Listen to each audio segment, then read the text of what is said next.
Trouble in the Middle East is brewing after an attack on Israel left the country in disarray.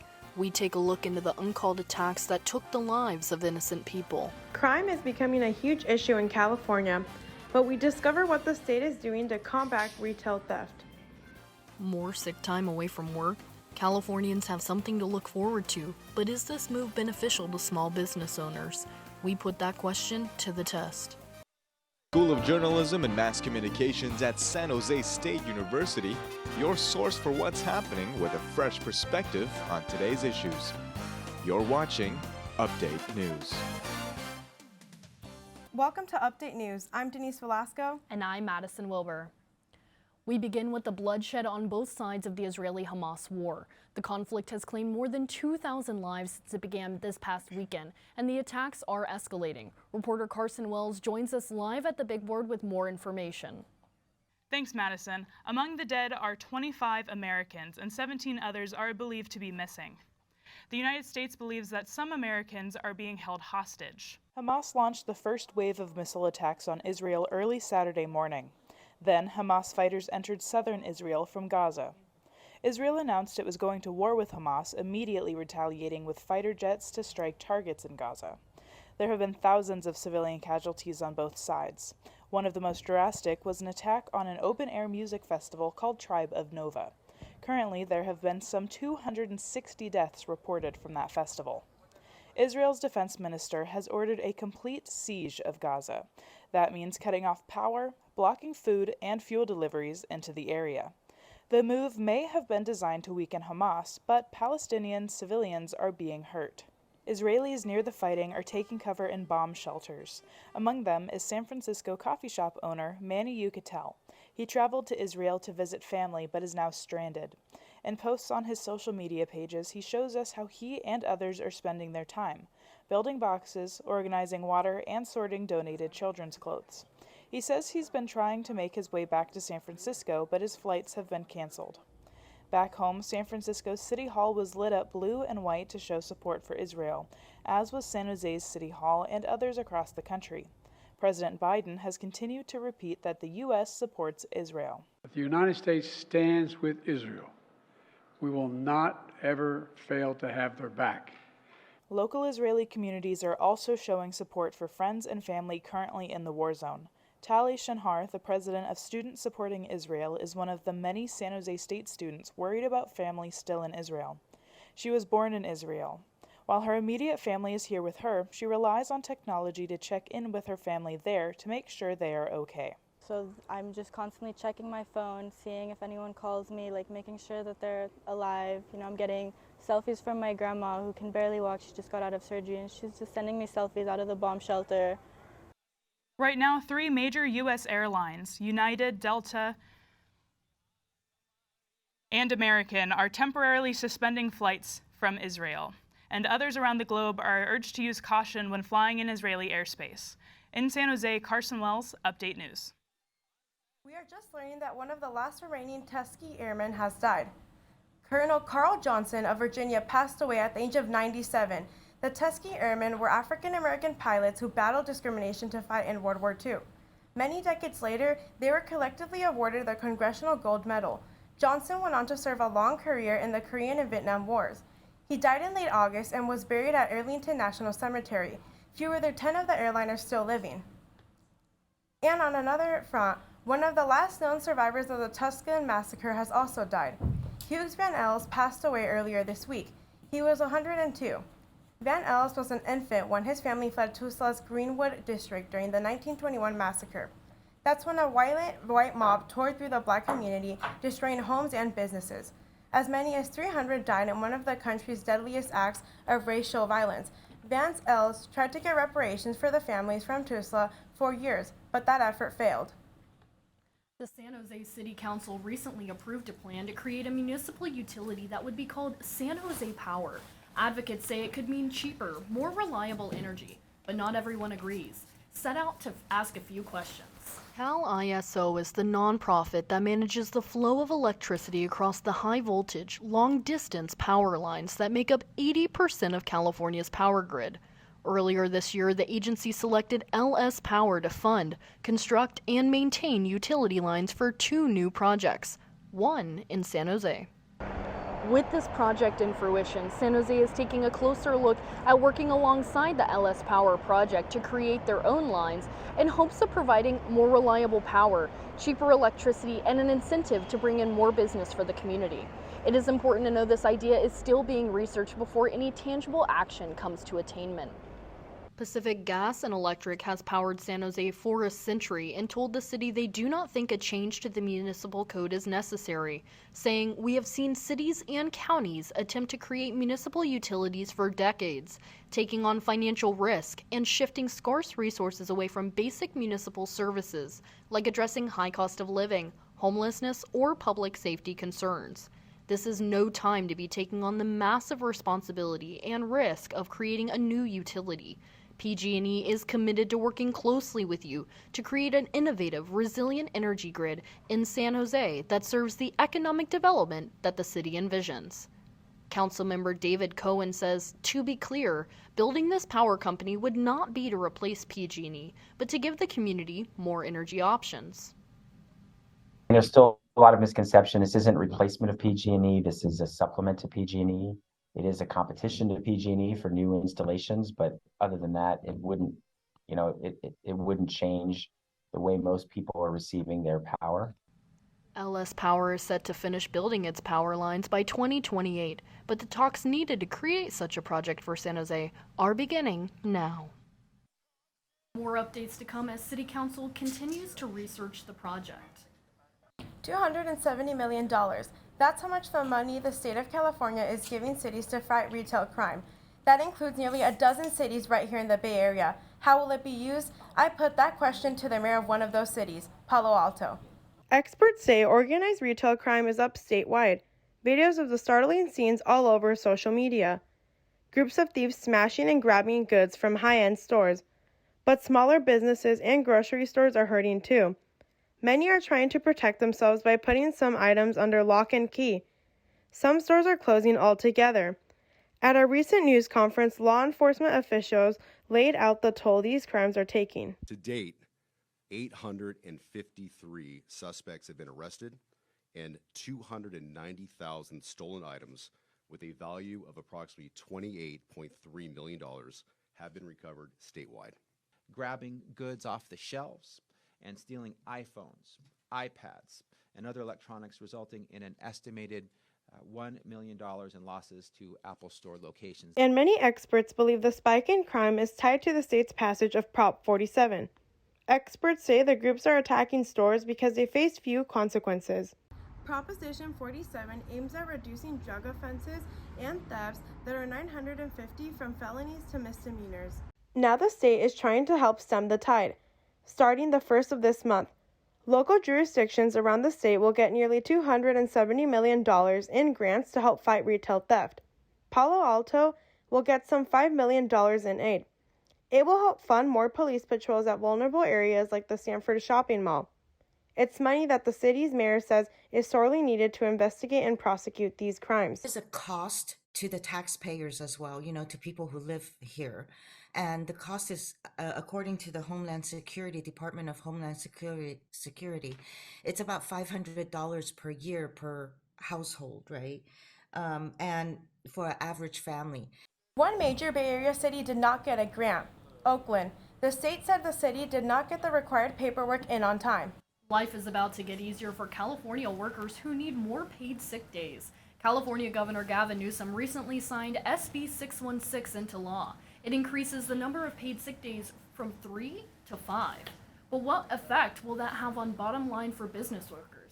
Reporter Larry Larkin went looking for answers.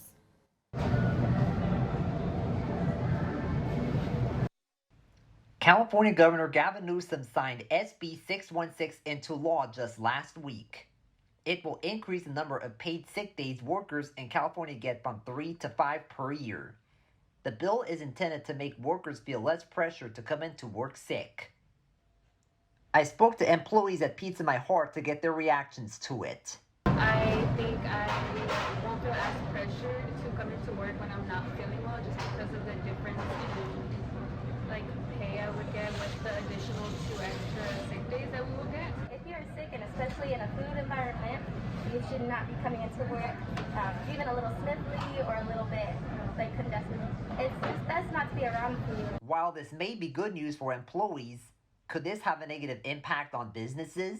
It'll raise our labor costs, 1 or 2%, which isn't the end of the world. But it's these little things that keep kind of driving the price of our slices up. I also spoke to a lobbyist who represents business groups. He is against the bill.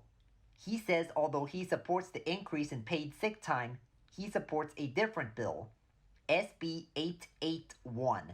He says that bill would add guardrails for employers. They would be able to ask for some documentation to ensure that the employee is in fact sick when they are taking paid sick day leave under that California law. The new paid sick time law goes into effect on January 1st next year. It seems despite the benefits for workers, it will likely have an impact on small business owners. In San Jose, Larry Larkin, Update News. There's lots more happening around the country. Here's Madison with her 1-minute roundup of national news. Welcome to Minute with Madison. Let's begin. President Joe Biden confirmed there are American citizens being held hostage alongside Israelis in the conflict in the Middle East. Biden says he has sent his top diplomat to the region and there is no higher priority than the safety of the Americans held hostage. California has become the first state to ban 4 chemical additives in food, including potassium bromate, bromated vegetable oil, propylparaben, and red dye number 3. The additives are already banned in much of Europe. A major CO2 pipeline, Navigator CO2 Ventures, has withdrawn its permit application in Illinois. The company says it will reassess the line's route. It was to span 5 states over some 1,300 miles. Former Dodgers baseball player Steve Garvey has announced he will run to fill the late Senator Dianne Feinstein's seat. Garvey will run as a Republican. 3 Democrats are also vying for the seat. Elections are to be held in 2024. And that's your national news in a minute. I'm Madison Wilbur. When we come back, good news, California isn't dry anymore. After a significant amount of windstorms and record-setting snow, California is finally out of a 3-year drought. Will a downtown San Jose church become a historical landmark when the San Jose City Council votes in a few weeks? We'll look into the proposal church members have given. There's an eclipse coming this weekend. When we come back, I'll tell you when.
After years of drought and raging wildfires, California is finally getting a break.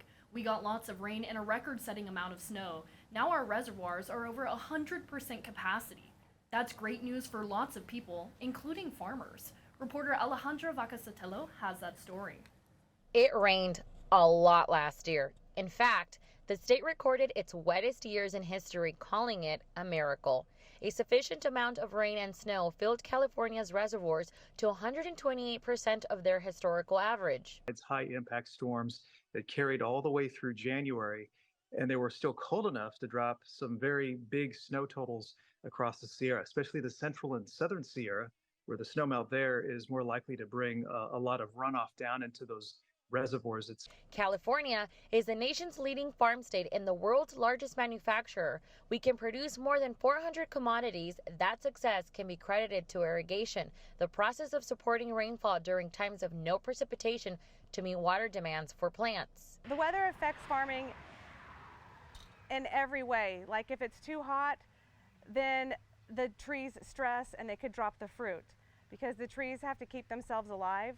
I feel like the easiest harvest is almonds or walnuts, the nut commodities, because they're all done with machines. Between December 1 of last year and the end of the spring snowmelt period, Lake Oroville increased more than 240 feet in elevation and gained over 2.5 million acre-feet of water. That's the largest increase we've seen in Oroville storage in a season.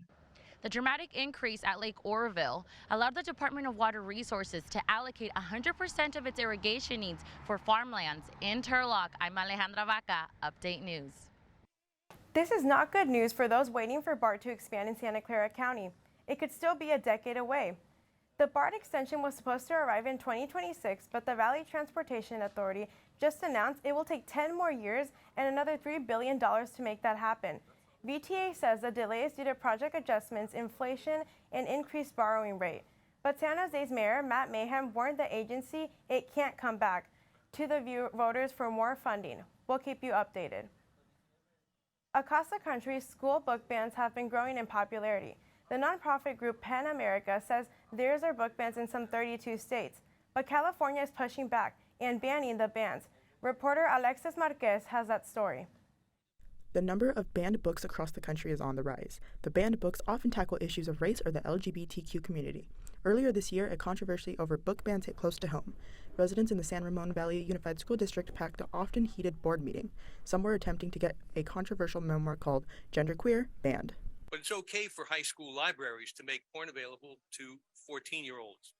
And what was once a plea for tolerance has become a demand for LGBTQ porn, allegedly because LGBTQ students need to see themselves in library books, including depraved, explicitly illustrated how-to sex manuals.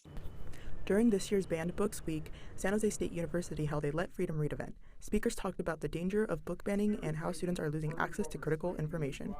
You know, whatever artwork it is, especially books, people put themselves into it. They put their identity, they put their experiences in it. So to turn around and saying, and that's in every piece that is of art, to then turn around and say, okay, well, now this is no longer valid to share with the world is the same thing as saying you're no longer valid. Some speakers said solutions may be up to the next generation. We have to make space for imagining a future that's different from anything that we might have conceived previously. And really that's up to the next generation. Not my generation, not with these gray hairs, but you guys. California is moving forward with its own solution. Last month, Governor Newsom signed a new law that prevents school boards from banning or censoring textbooks. The governor called an Assembly Bill 1078 a ban on books ban, saying it was long overdue. In San Jose, I'm Alexis Marquez, Update News. A downtown San Jose church that played a key role in the civil rights movement is fighting to stave off developers. Now there's a push to make it a historical landmark. Reporter Denitris Chevis-Rose brings us up to date on the church members' struggle. The battle to save this historic church has been going on for more than a year. Now there's a new effort to help it survive. Grace Baptist Church at 10th and San Fernando was built in the 1940s and has a lot of history. It was a rallying point for civil rights leaders, including Cesar Chavez. The church is in Councilmember Omar Torres' district. This landmark, Grace Baptist Church, they've been part of the civil rights movement back in the 1960s and today with local issues, federal issues. So it's a church that has a large congregation that's always fought for civil rights of folks. The congregation at Grace Baptist thought the building was already deemed an historical landmark until a year ago. We had a pastor who wanted to have it torn down. We immediately went ahead with the process of what we needed to do, like the DPR. It took us several months with that. And we also had a website, Save GBC Sanctuary. Grace Baptist continues to serve the downtown community, not only in activism, but also in helping the unhoused. Grace is serving some of the people in this area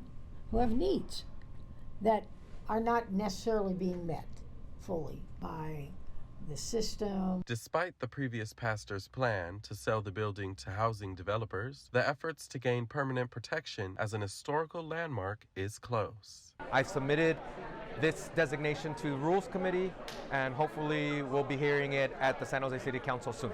The last steps would be being voted on by my colleagues. I need to gobble up 6 votes. The members tell me they feel more relieved that their church might be saved. We'll keep you posted on their long fight. Live in San Jose, I'm Denitris Chevis-Rose, Update News. Here's something else on the horizon. We could be in for some warm weather this upcoming week. Alejandra Vaca has our weather forecast. Hi, this is Alejandra Vaca with your 7-day forecast.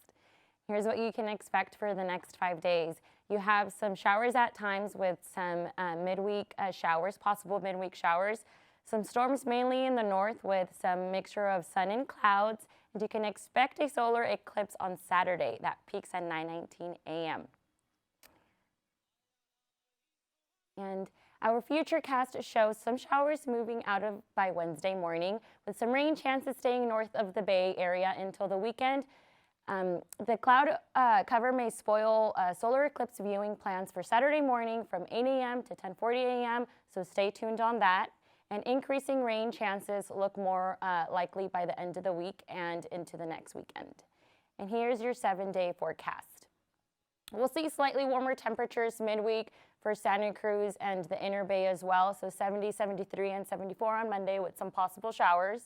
And in Oakland, temperatures climbing later in the week with some rain chances as well, increasing into the next week again, and some possible showers on Monday.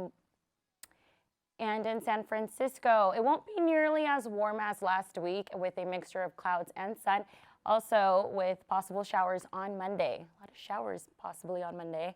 And here in San Jose, we'll see slightly warmer temperatures to wrap up the week with rain chances looking likely by the early next week on Monday. And that is it for your 7-day forecast. Back to the desk. Here's a look at what's coming up next.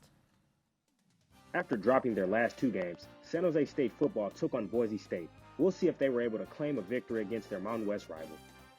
With uncertainty if one team will soon be leaving the Bay Area, fans can smile as they just got themselves a new sports team.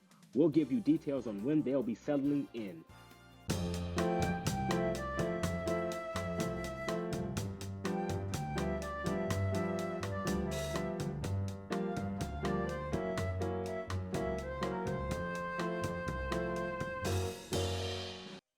San Jose State football headed to Idaho to take on the Boise State Broncos. How did that matchup go? Reporter Lever Johnson has the play-by-play.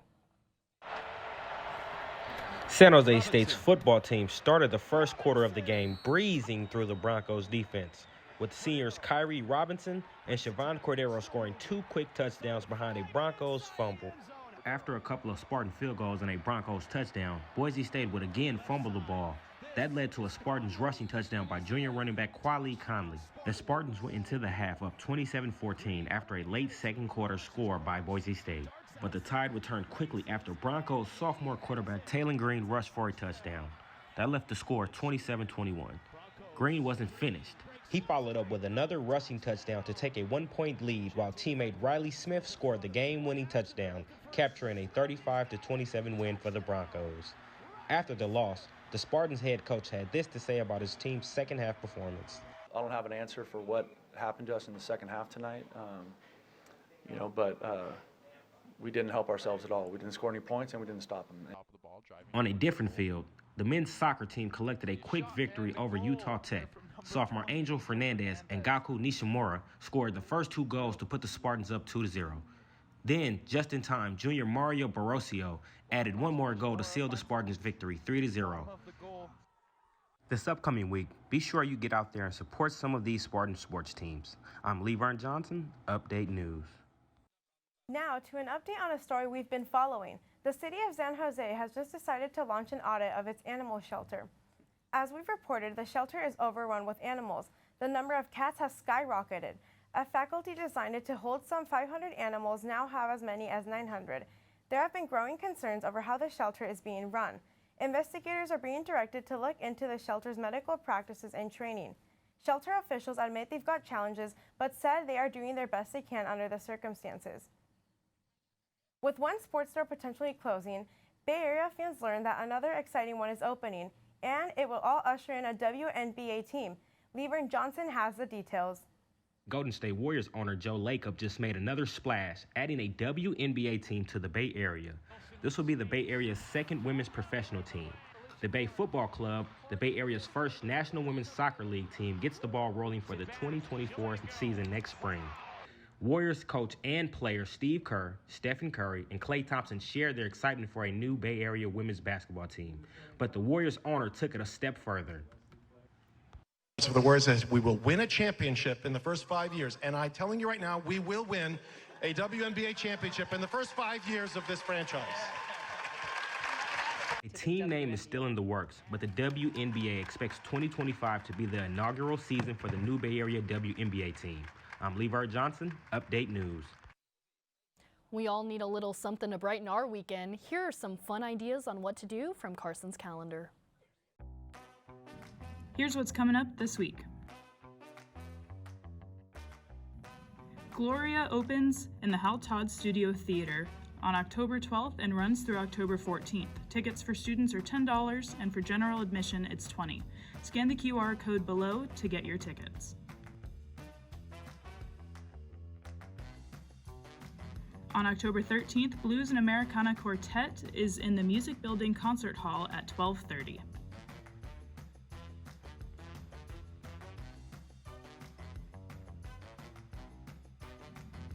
Finally, on October 14th, there's Pumpkins in the Park. The event runs from 10 a.m. to 4 p.m. at Discovery Meadow in San Jose.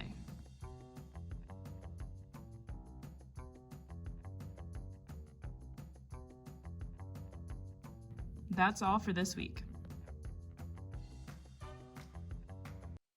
And that does it for this week's edition of Update News. For all of us here, thank you for joining us, and we'll see you next week. Don't forget to follow us on our social media platforms.